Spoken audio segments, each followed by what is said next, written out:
Hai teman, Assalamualaikum, aku kembali.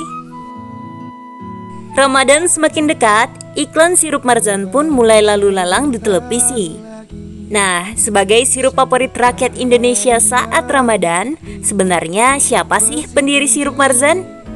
Namun sebelum lanjut, dukung channel ini dengan subscribe, like, dan komen ya. Oke, kita lanjut.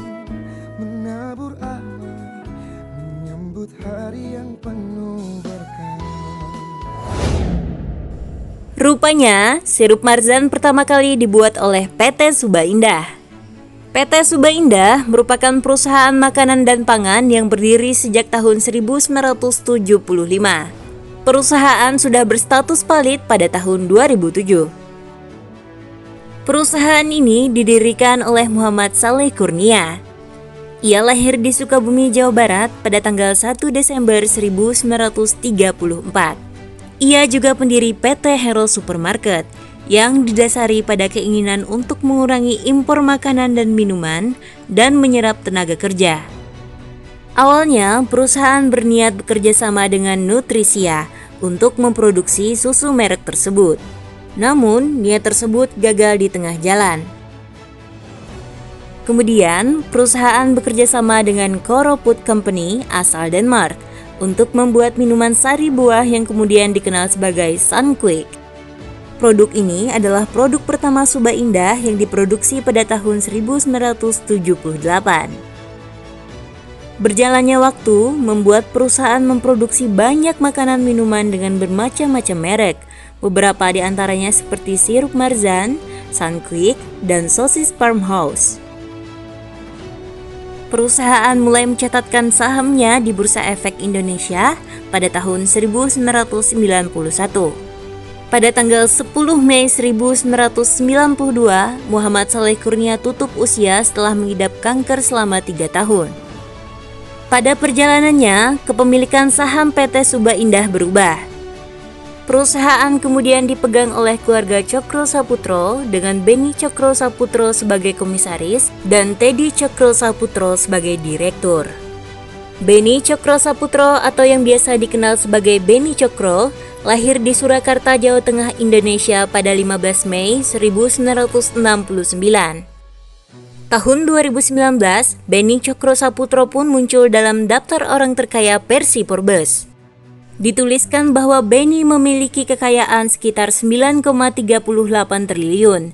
Itu membuatnya berada di urutan ke-43 orang terkaya di Indonesia.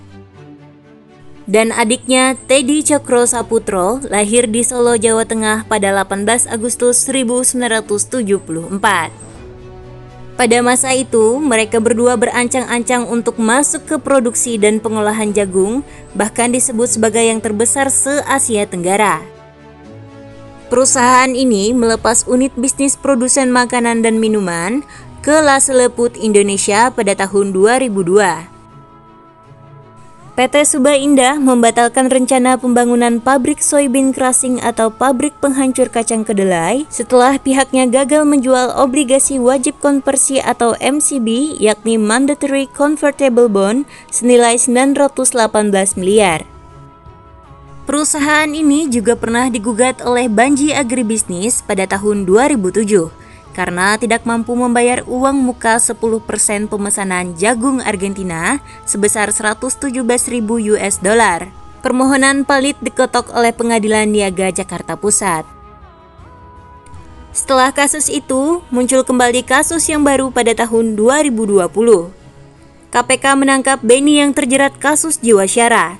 Dia disebut telah merugikan negara dalam kasus korupsi JS Sapping Plan sebesar 12,4 triliun. Namun, berita terbaru pada tahun 2021, kerugian negara bertambah sebesar 23,73 triliun. Dan Beni pun divonis seumur hidup serta didenda sebesar 6 triliun dan semua aset Beni disita. Sedangkan Teddy hanya sebagai saksi atas kasus kakaknya tersebut. Nah, itu dia teman pemilik perusahaan sirup Marzan dan perjalanannya. Aku pamit ya teman. Assalamualaikum. Sang penemu banyak ilmu. Dadah. lupakan dengan cara yang lain. Ungkapkan semua, tak perlu kata. Semoga pintu maaf dibukakan.